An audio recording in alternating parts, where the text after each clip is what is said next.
Hello दोस्तों, कैसे हैं आप लोग। उम्मीद करते हैं अच्छे होंगे। दोस्तों, इस वीडियो में language English and Hindi practice set paper देखने वाले हैं। यह वीडियो बीपीएससी टी 4.0 के लिए अत्यंत आवश्यक है, तो आप लोग लास्ट तक ज़रूर बने रहिएगा। देखिए, लैंग्वेज का जो है टोटल क्वेश्चन आपको 30 देखने को मिलेगा, जो कि 30 अंक का होगा। ठीक है, 30 क्वेश्चन 30 अंक का होगा, तो आप लोग लास्ट तक ज़रूर बने रहिएगा। यह क्वालिफाइंग पेपर है, इसे क्वालिफाई करना अत्यंत आवश्यक है। तो चलिए शुरू करते हैं। यदि आप नए हैं तो चैनल को सब्सक्राइब कर लीजिए और बेल आइकन को प्रेस कर लीजिए, और एक बार वीडियो को शेयर कर दीजिए। तो चलिए शुरू करते हैं। क्वेश्चन नंबर फर्स्ट है कि fill in the blanks. I got dream job on dot dot 10th of May. तो देखिए, यहाँ पे जो इसका राइट आंसर होने वाला है ये हो जाएगा सी ऑप्शन, यानी I got dream job on the 10th of May.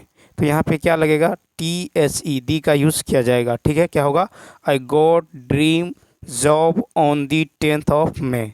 ठीक है, और देखिए AN, D ये सब क्या है, AN and the are called articles. इसको क्या कहते हैं, तो आर्टिकल्स कहते हैं। ठीक है, अब चलिए देखते हैं क्वेश्चन नंबर जो है सेकंड। क्वेश्चन नंबर सेकंड की यदि बात करें, कहता fill in the blanks a drink of water. तो देखिए, यहाँ पे जो इसका राइट आंसर होने वाला है ये हो जाएगा ए ऑप्शन। क्या होगा, प्लेंटी ऑफ वाटर। क्या होगा, तो drink drink drink plenty, PLENTY, drink plenty of water. ठीक है, ये हो जाएगा।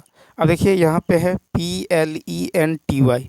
तो प्लेंटी मतलब क्या होता है, ये होता है खूब, जो है खूब खूब खूब सारा पानी।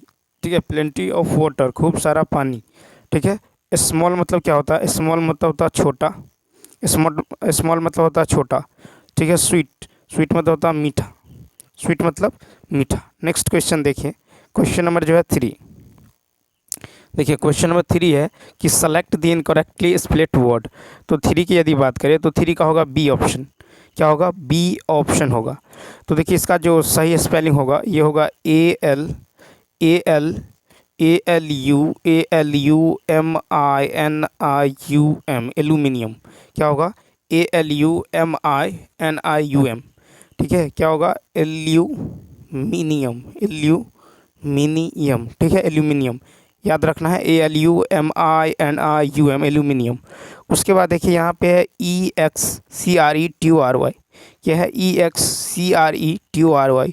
इसका मतलब होता है उत्सर्जी। क्या होता है, उत्सर्जी। ठीक है, इसका मतलब होता है उत्सर्जी, यानी निकलने वाला। उत्सर्जी मतलब होता है निकलने, उत्सर्जी या फिर निकलने वाला। ठीक है, निकलने वाला। उसके बाद यदि देखें, उसके बाद देखिए, यहाँ पे है मैन्युफैक्चरिंग। मैन्युफैक्चरिंग मतलब होता है विनिर्माण। मैन्युफैक्चरिंग मतलब होता है विनिर्माण। क्या होता है, विनिर्माण। ठीक है, मैन्युफैक्चरिंग मतलब होता है विनिर्माण। उसके बाद देखिए, RESISTIVITY।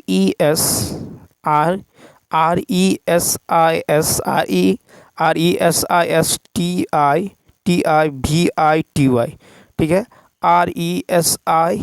RESISTIVITY। इसका मतलब क्या होता है, तो इसका मतलब होता है प्रतिरोधकता। क्या होता है, प्रतिरोधकता। ठीक है, याद रखना, RESISTIVITY, इसका मतलब होता है प्रतिरोधकता। चलिए अब देखते हैं क्वेश्चन नंबर 4। क्वेश्चन नंबर 4 की यदि बात करें तो 4 है कि select the most appropriate option to fill the blank. The little girl try to dot dot the singer. तो देखिए, 4 का जो राइट आंसर होगा ये होगा बी ऑप्शन। क्या होगा, इमिटेट हो जाएगा। The little girl tried to imitate the singer. अब देखिए, इमिटेट का मतलब होता है आपको, इमिटेट का अर्थ होता है कॉपी। इमिटेट का अर्थ होता है कॉपी करना। ठीक है, इमिटेट का अर्थ होता है कॉपी करना। ठीक है, तो पूर्ण वाक्य हो जाएगा the little girl try to imitate the singer. उसके बाद देखिए, इम्प्लाई। इम्प्लाई मतलब होता है संकेत। इम्प्लाई मतलब होता है संकेत। इम्प्लाई मतलब होता है संकेत करना। इम्प्लाई मतलब होता है संकेत करना। उसके बाद यदि देखें, लैंग्वेज। लैंग्वेज का मतलब होता है शिथिल। लैंग्वेज का मतलब होता है शिथिल। ठीक है, या फिर मंद। लैंग्वेज का मतलब होता है शिथिल या फिर मंद होता है। ठीक है, उसके बाद देखिए, इमिट, EMIT। इमिट का मतलब क्या होता है, तो इमिट मतलब होता है फेंकना। इमिट मतलब फेंकना होता है या फिर छोड़ना। इमिट मतलब फेंकना, छोड़ना, ठीक है। इमिट मतलब होता है फेंकना या फिर छोड़ना, ठीक है। तो याद रखना है, यहाँ पे हो जाएगा आपको इमिटेट। चलिए देखते हैं क्वेश्चन नंबर 5। देखिए क्वेश्चन नंबर 5 है कि fill in the blanks, the money was divided my 4 sons. तो देखिए यहाँ पे क्या हो जाएगा, तो यहाँ पे हो जाएगा एमोंग हो जाएगा। क्या होगा, the money was divided among my 4 sons. देखिए ये नोट याद रखना है। नोट ये है कि जब दो व्यक्ति हो तो उनके बीच हम बिटवीन का यूज़ करेंगे, ठीक है। क्या करेंगे, बिटवीन, यानी दो व्यक्तियों के साथ बिटवीन का यूज़ करेंगे, ठीक है। दो व्यक्तियों के साथ बिटवीन का यूज़ करेंगे, और दो से अधिक व्यक्ति यदि रहेगा तो वहाँ पे आप एमोंग का यूज़ करेंगे, ठीक है। क्या करेंगे, एमोंग का यूज़ करेंगे। दो व्यक्तियों के साथ, दो व्यक्ति रहे तो बिटवीन, और दो से अधिक व्यक्ति रहे तो एमोंग, जैसे 3, 4, 5, ठीक है। तो यहाँ पे देखिए दो से अधिक है तो इसलिए यहाँ पे हो जाएगा the money was divided among my 4 sons, ठीक है। उसके बाद देखिए बिटवीन मतलब होता है बीच में, बिटवीन मतलब होता है बीच में, बिटवीन होता है बिटवीन मतलब होता है मध्य में, ठीक है, मध्य में, ठीक है। और देखिए एंड मतलब क्या होता है, एंड मतलब होता है और, एंड मतलब क्या होता है और, ठीक है। एंड मतलब होता है और, एंड मतलब होता है तथा, ठीक है। उसके बाद चलिए देखते हैं नेक्स्ट क्वेश्चन नंबर 6। देखिए कहता है कि दी सन राइज अर्ली इन दी। तो देखिए 6 का होगा बी ऑप्शन। क्या होगा, B option, the sun rise early in the summer.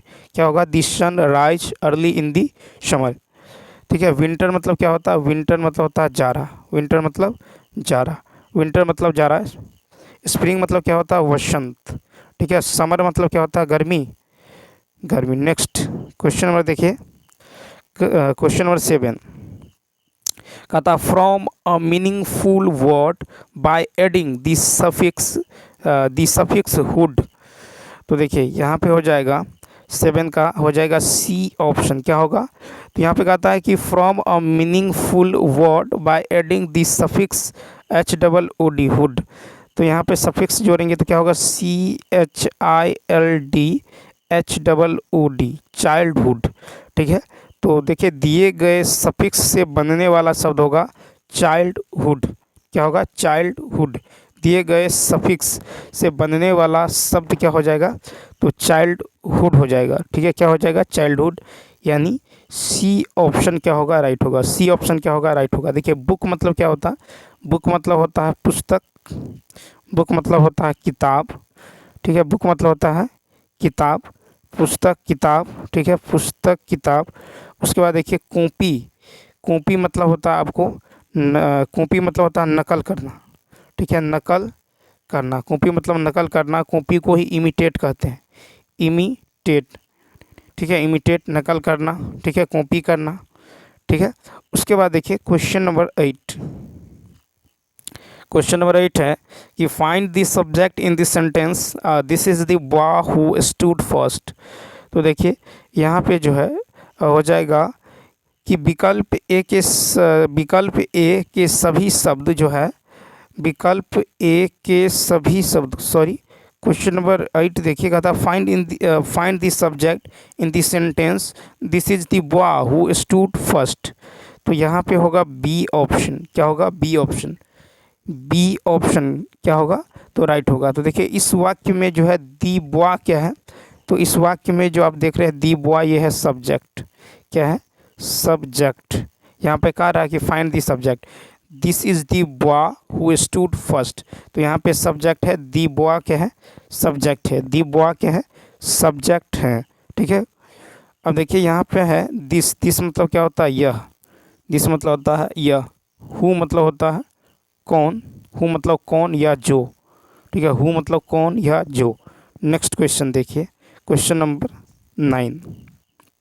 Question number 9 की यदि बात करें तो 9 है, अब देखिए यहाँ से जो है हिंदी शुरू होता है, ठीक है। तो क्वेश्चन नंबर 9 देखिए कहता है कि निम्नलिखित विकल्पों में से किस विकल्प में सभी शब्द व्यक्तिवाचक संज्ञाएं हैं।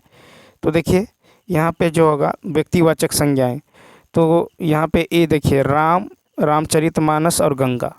राम, रामचरितमानस और गंगा क्या है, व्यक्तिवाचक संज्ञा है, ठीक है। राम, रामचरितमानस और गंगा क्या है, व्यक्तिवाचक संज्ञा है। ठीक है, तो देखिए जिन संज्ञा शब्दों से किसी एक वस्तु, व्यक्ति या स्थान आदि का बोध होता है उसे व्यक्तिवाचक संज्ञा कहते हैं, जैसे राम, श्याम, ठीक है, अमरूद, गंगा, सिंधु, हिमालय आदि। ठीक है, तो ये हो जाएगा। और देखिए संज्ञा के भेद, यदि देखें संज्ञा के भेद, तो संज्ञा के कितने भेद होते हैं, संज्ञा के 5 भेद होते हैं। कितने भेद होते हैं, 5 भेद होते हैं। संज्ञा के 5 भेद होते हैं।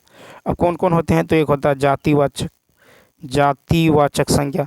दूसरा होता है व्यक्तिवाचक संज्ञा, व्यक्तिवाचक वाचक संज्ञा। ठीक है, उसके बाद तीसरा होता है आपको भाववाचक संज्ञा। क्या होता है, तो तीसरा जो होता है ये होता है आपको भाववाचक, भाववाचक संज्ञा। चौथा होता है समूहवाचक संज्ञा, समूहवाचक संज्ञा। और पांचवा जो होता है वो होता है द्रव्यवाचक संज्ञा। तो देखिए संज्ञा के भेद, संज्ञा 5 भेद के होते हैं। ठीक है, जातिवाचक संज्ञा, व्यक्तिवाचक संज्ञा, भाववाचक संज्ञा, समूहवाचक संज्ञा और द्रव्यवाचक संज्ञा। ठीक है, द्रव्यवाचक संज्ञा। नेक्स्ट क्वेश्चन नंबर देखिए 10 है कि तालब स तालब स दंत स मूर्धन्य स ह कौन से व्यंजन है। तो देखिए तालब स, ठीक है, तालब स, मूर्धन्य स, दंत स और ह ये जो है उष्म व्यंजन है।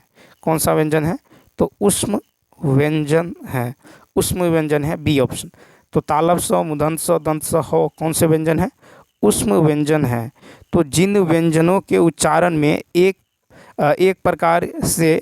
प्रकार की गर्माहट या सुरसुराहट भी प्रतीत होती हैं उष्म व्यंजन कहलाते हैं, जैसे तालब स, मूर्धन्य स, दंत स, ह। ठीक है, उसके बाद देखिए क्वेश्चन नंबर, यदि बात करें क्वेश्चन नंबर 11, क्वेश्चन नंबर 11 है कि स्वर सहित व्यंजनों को लिखते समय उसके नीचे लगाते हैं। तो देखिए 11 का हो जाएगा सी ऑप्शन, यानी हलंत। तो स्वर सहित व्यंजनों को लिखते समय उसके नीचे लगाते हैं हलंत। क्या लगाते हैं, तो हलंत लगाते हैं। ठीक है, क्या लगाते हैं, हलंत लगाते हैं। ठीक है, उसके बाद देखिए क्वेश्चन नंबर 12 है कि अर्ध स्वर वाला व्यंजन अलग कीजिए। अर्ध स्वर वाला व्यंजन को अलग करना है, तो यहाँ पे हो जाएगा यौ। यौ क्या है, तो ये है अर्ध स्वर, अर्ध स्वर वाले व्यंजन, यानी सी ऑप्शन। तो देखिए यौ जो है अर्ध स्वर वाले व्यंजन है। अर्ध स्वर इन ध्वनियों के उच्चारण में अवयवों में कहीं भी पूर्ण स्पर्श नहीं होता तथा श्वास वायु जो है अनवरोधित होती है। हिंदी में य और वो, हिंदी में य वो को अर्ध स्वर है। हिंदी में य और वो क्या है, तो ये अर्ध स्वर है। ठीक है, क्या है, अर्ध स्वर। नेक्स्ट क्वेश्चन देखिए, क्वेश्चन नंबर 13 है कि हिंदी वर्णमाला में अंग और अह क्या है। हिंदी वर्णमाला में अंग और अह क्या है, तो देखिए हिंदी वर्णमाला में अंग और अह को क्या कहते हैं, तो अयोगवाह कहते हैं। क्या कहते हैं, अयोगवाह कहते हैं, अयोगवाह यानी सी ऑप्शन। तो याद रखना है हिंदी वर्णमाला में अंग अह को क्या कहते हैं, अयोगवाह कहते हैं। अब देखिए अनुस्वार, अनुस्वार और विसर्ग, अनुस्वार और विसर्ग, अनुस्वार और विसर्ग को अयोगवाह जो है, अयोगवाह अनुस्वार विसर्ग को भी कहते हैं। ठीक है, इसको भी क्या कहते हैं, अयोगवाह कहते हैं। ठीक, जबकि यह न तो स्वर के अंतर्गत आता है और न ही व्यंजन के अंतर्गत आता है, लेकिन यह स्वर के अंत में अवश्य लगते हैं। ठीक है, तो अंग और अह दोनों क्या है, अयोगवाह। नेक्स्ट क्वेश्चन देखिए, फिर है क्वेश्चन नंबर 14 कि भूतकाल का विलोम शब्द है। भूतकाल का विलोम शब्द है, तो भूतकाल का विलोम शब्द जो है यह है अनागत। ठीक है, भूतकाल का विलोम क्या है, अनागत काल। ठीक है, अनागत काल, अनागत काल या भविष्यत काल। ठीक है, तो भूतकाल के जो विलोम है यह है अनागत काल या फिर भविष्यत काल। ठीक है, तो इसका डी ऑप्शन क्या होगा, राइट होगा। डी ऑप्शन क्या होगा, राइट होगा। अब देखिए क्वेश्चन नंबर जो है 15, क्वेश्चन नंबर 15 है कि बच्चे गाना गा चुके हैं। इस वाक्य में मुख्य क्रिया की पहचान करें। बच्चे गाना गा चुके हैं, तो इसका राइट आंसर होगा सी ऑप्शन। क्या होगा, सी ऑप्शन। तो देखिए बच्चे गाना गा चुके हैं, इस वाक्य में मुख्य क्रिया क्या है, तो गा है। ठीक है, इस वाक्य में मुख्य क्रिया गा है।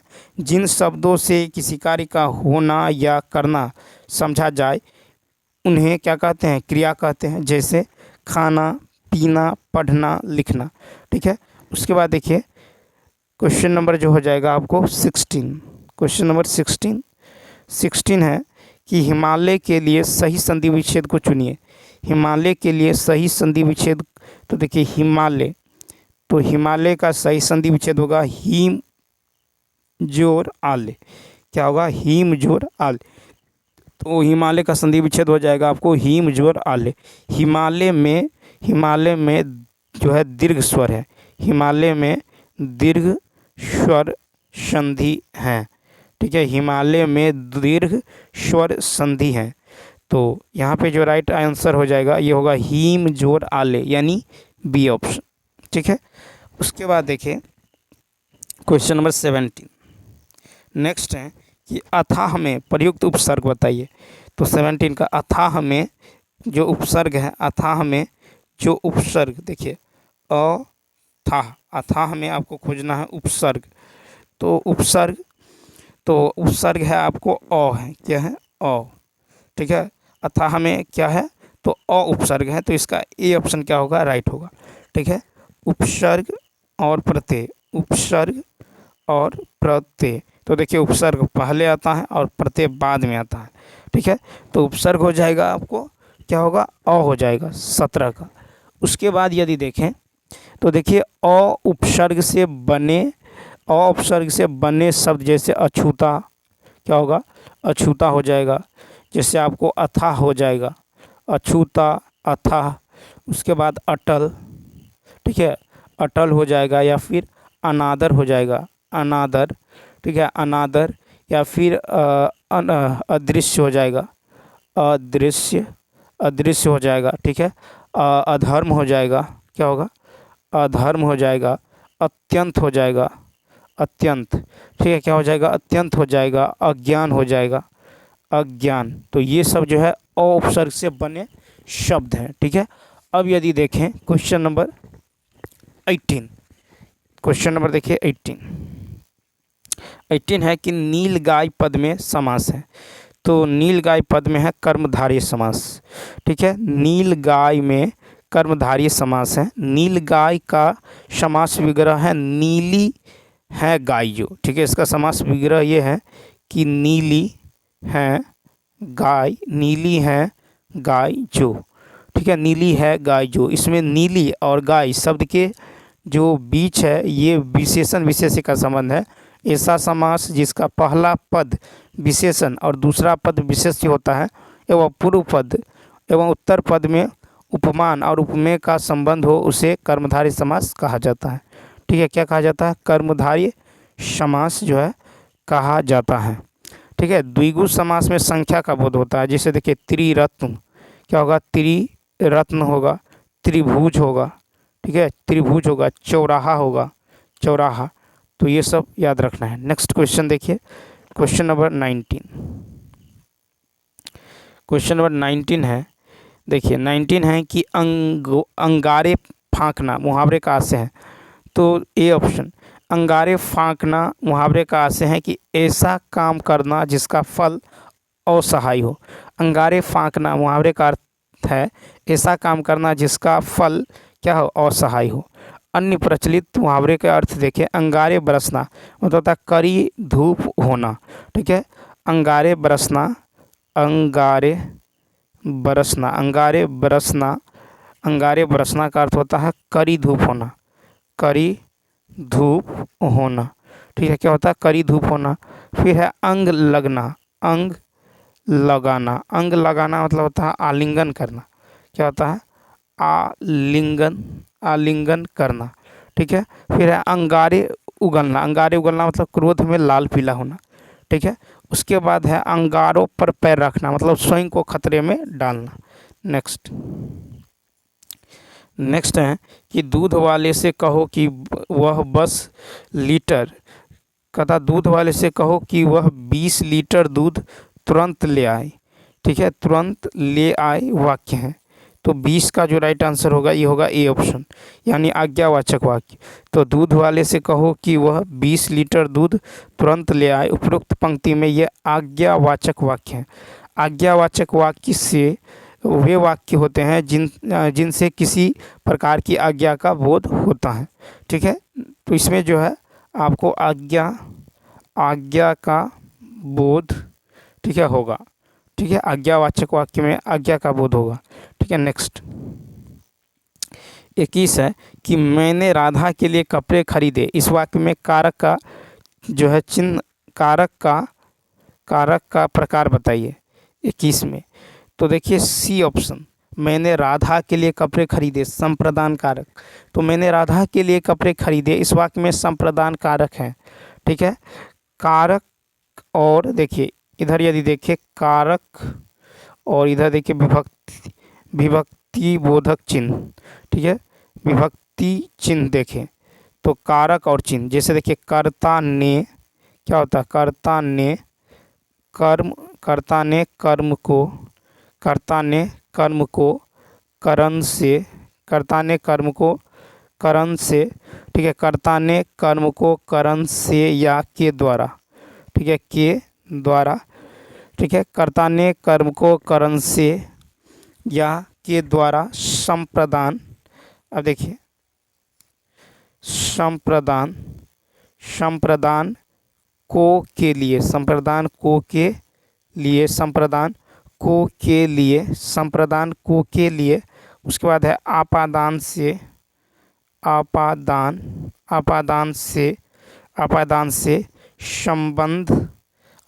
से संबंध का के की, ठीक है, संबंध का के की अधिकरण, संबंध का के की अधिकरण में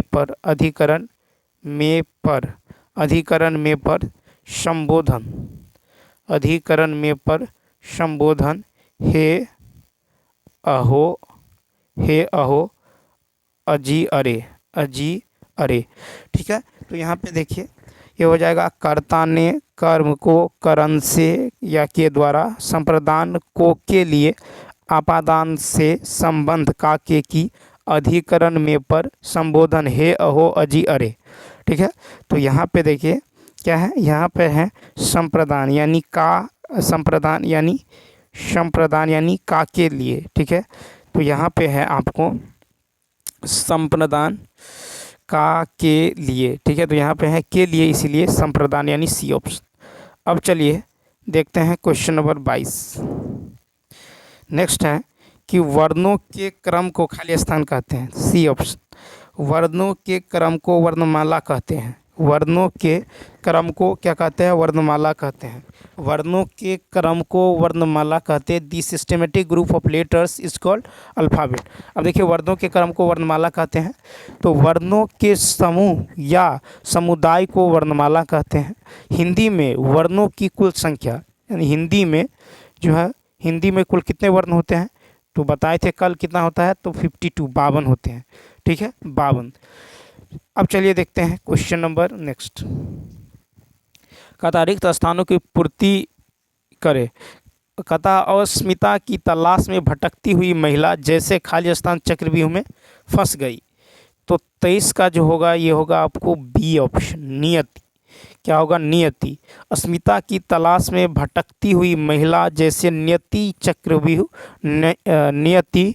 के चक्रव्यूह में फंस गई। ठीक है, तो 23 का होगा बी ऑप्शन, क्या होगा, राइट होगा। क्वेश्चन नंबर यदि नेक्स्ट देखें 24, देखिए क्वेश्चन नंबर 24 है कि निम्नलिखित वाक्य त्रुटिपूर्ण अथवा त्रुटिहीन है। त्रुटिपूर्ण अंश का चयन कीजिए। यदि वाक्य त्रुटिहीन हो तो डी उत्तर दीजिए। जैसे मेरा भाई जिसका शादी कल है घर गया है और कोई त्रुटि नहीं है। तो देखिए 24 का जो होगा ये हो जाएगा आपको बी ऑप्शन, क्या होगा, राइट होगा। ठीक है, 24 का बी ऑप्शन क्या होगा, तो राइट होगा 24 का बी ऑप्शन। ठीक है, तो देखिए जिसका शादी कल है में त्रुटि है। ठीक है, तो जिसका शादी कल है में त्रुटि है। सही वाक्य होगा कि मेरा भाई जिसकी कल शादी है, मेरा भाई जिसकी होगा, मेरा भाई जिसकी, ठीक है, मेरा भाई जिसकी कल, ठीक है, मेरा भाई जिसकी कल शादी है घर गया है। ठीक है, तो यहाँ पे होगा आपको बी ऑप्शन में क्या है, त्रुटि है। अब चलिए देखते हैं क्वेश्चन नंबर 25। 25 है कि सही वर्तनी वाले शब्द का चयन करें। सही वर्तनी वाले शब्द का चयन करें। तो यहाँ पे 25 का राइट आंसर होने वाला है ए ऑप्शन। क्या होगा, अविलंब। ठीक है, 25 का हो जाएगा अविलंब। तो सही वर्तनी का शब्द है अ, व हर्षिकार ल म ब संयुक्त। क्या है, अ व हर्षिकार ल म ब संयुक्त। ठीक है, तो ये क्या होगा, आपको राइट होने वाला है। उसके बाद देखिए, उसके बाद यदि देखें तो अविलंब मतलब होता है, देखिए अविलंब मतलब होता है बिना, अविलंब मतलब होता है बिना देर किए, अविलंब मतलब होता है बिना देर किए। ठीक है, अब चलिए देखते हैं क्वेश्चन नंबर जो है, देखिए 26 से 28 तक आता है कि गद्यांश को पढ़ के आंसर दें। तो यहाँ पर है कि हल चलाने वाले और भेड़े चराने वाले प्रायः स्वभाव के ही साधु होते हैं। हल चलाने वाले अपने शरीर का हवन क्या करते हैं, खेत उनकी हवनशाला है, उनके हवन कुंड की ज्वाला की किरणें चावल के लंबे और सफ़ेद दानों के रूप में निकलती हैं। गेहूं के लाल लाल दाने इस अग्नि की चिंगारियों की डालियां सी हैं। किसान मुझे अन्न में, फूल में, फल में आहुति देता हुआ सा दिखाई पड़ता है। कहते हैं खेती उसके ईश्वरीय प्रेम का प्रतीक केंद्र है। उसका सारा जीवन पत्ते पत्ते में है, फूल फूल में है, फल फल में है, बिखर रहा है वृक्षों की तरह उसका भी जीवन एक प्रकार का मौन जीवन है। विद्या यह नहीं पढ़ा, जप और तप नहीं करता, संध्या वंदनादि इसे नहीं आते, ज्ञान ध्यान का इसे पता नहीं, मंदिर मस्जिद गिरजे से इसे कोई सरोकार नहीं, केवल केवल साग पात खाकर ही यह अपनी भूख निवारण कर लेता है। ठंडे ब्यार, उसके बाद देखिए ठंडे ब्यार और बहती हुई नदियों के शीतल जल से यह अपनी प्यास बुझा लेता है।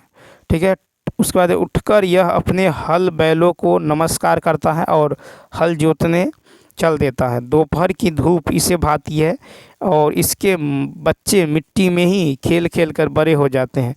इसे और इसके परिवार को बैल और गांवों से प्रेम है। इनकी यह सेवा करता पानी बरसाने वाले के दर्शनार्थ उसकी आंखें नीले आकाश की ओर उठती, नयनों की भाषा में यह प्रार्थना करता, साय और प्रातः दिन और रात विधाता इसके हृदय में चिंतनीय और अद्भुत जो आध्यात्मिक भाव की जो है ये सृष्टि करता। आपको देखिए क्वेश्चन है कि हल चलाने वाले किसान, तो देखिए बी ऑप्शन, अपने शरीर का हवन क्या करते हैं। हल चलाने वाले क्या करते हैं, अपने शरीर का जो है हवन क्या करते हैं। तो किसान जो है खेत उनकी हवनशाला होती हैं। नेक्स्ट 27 है कि प्रत्येक पत्ते फूल और फल में प्रत्येक पत्ते फूल और फल में बिखर रहा है। तो 27 का होगा बी, किसान का सारा जीवन। तो किसान का सारा जीवन प्रत्येक पत्ते फूल और फल में बिखर रहा है। लेखक के अनुसार किसान अन्न में, फूल में, फल में बिखरा पड़ा दिखाई देता है। खेती उसके ईश्वरीय प्रेम का प्रतीक है। उसका सारा जीवन जो है खेती के इर्द गिर्द ही सिमटा रहता है। ठीक है, क्या रहता है, सिमटा रहता है। उसके बाद यदि देखें क्वेश्चन नंबर 28 देखिए। क्वेश्चन नंबर 28 की यदि बात करें तो 28 है कि भारतीय किसान को कोई सरोकार नहीं होता। ठीक है, तो इसका राइट आंसर होगा सी ऑप्शन, यानी मंदिर मस्जिद गिरजा घर से। ठीक है, तो भारतीय किसान को कोई सरोकार नहीं होता मंदिर मस्जिद गिरजा घर से। भारतीय किसान अपना अधिकांश समय खेती और उसके समय में खेत में ही लगाए रहते हैं। ठीक है, साग पात खाकर और नदियों का शीतल जल पीकर संतुष्ट हो जाता है। ठीक है, इनके बच्चे मिट्टी में खेलकर बड़े होते हैं और खेती ही इनके प्रेम का प्रतीक होता है। नेक्स्ट क्वेश्चन नंबर 29 है कि दिए गए शब्द के पर्यायवाची शब्द का चयन करें। तो देखिए जैसे दिए गए शब्द के पर्यायवाची शब्द जैसे विश्व, तो इसका राइट आंसर हो जाएगा ई ऑप्शन। तो देखिए यहाँ पे विश्व का पर्यायवाची शब्द क्या होगा, विश्व का पर्यायवाची शब्द होगा संसार। ठीक है, विश्व का पर्यायवाची शब्द क्या होगा, तो विश्व का पर्यायवाची शब्द यदि देखें तो ये हो जाएगा संसार हो जाएगा। ठीक है, सृष्टि, संसार, सृष्टि। ठीक है, उसके बाद देखिए यदि आप जो है लैंग्वेज के अलावे यदि आप जीके जीएस, ठीक है, जीके जीएस, ठीक है, जीके जीएस इसमें आपको मैथ और रीजनिंग भी रहता है। ठीक है, जीके जीएस का प्रैक्टिस सेट यदि आप देखना चाहते हैं तो प्लेलिस्ट के जरिए एक बार ज़रूर देखें। ठीक है, उसमें भी जो है डिटेल से जो है पढ़ाया गया है। ठीक है, उसके बाद यदि आप मैथ का भी अलग से प्रैक्टिस सेट देखना चाहते हैं तो आप प्लेलिस्ट के जरिए जो है चैनल पे जाके देख सकते हैं। ठीक है, यदि आप साइंस का देखना चाहते हैं प्रैक्टिस सेट तो वो भी आप जो है चैनल पे जो है देखे जा सकते हैं और वहाँ भी डिटेल से जो है वर्णन किया गया है। ठीक है, अब चलिए क्वेश्चन नंबर है लास्ट 30 नंबर। 30 है कि सही वर्तनी वाले शब्द का चयन करें। सही वर्तनी वाले शब्द का चयन करें तो इसका राइट आंसर होगा बी ऑप्शन, वो हर्षिकार, क्रो एकार, तो आकार, विक्रेता। ठीक है, तो सही वर्तनी वाला शब्द होगा विक्रेता। क्या होगा, विक्रेता, यानी B is the right answer. B क्या होगा, राइट आंसर होगा। तो चलिए दोस्तों इस वीडियो में इतना ही। यदि यह वीडियो अच्छा लगा हो तो लाइक, शेयर और सब्सक्राइब करना ना भूलें। साथ ही साथ कमेंट करके बताइए यह वीडियो आपको कैसा लगा। तो चलिए मिलते हैं नेक्स्ट वीडियो में। Thanks for watching.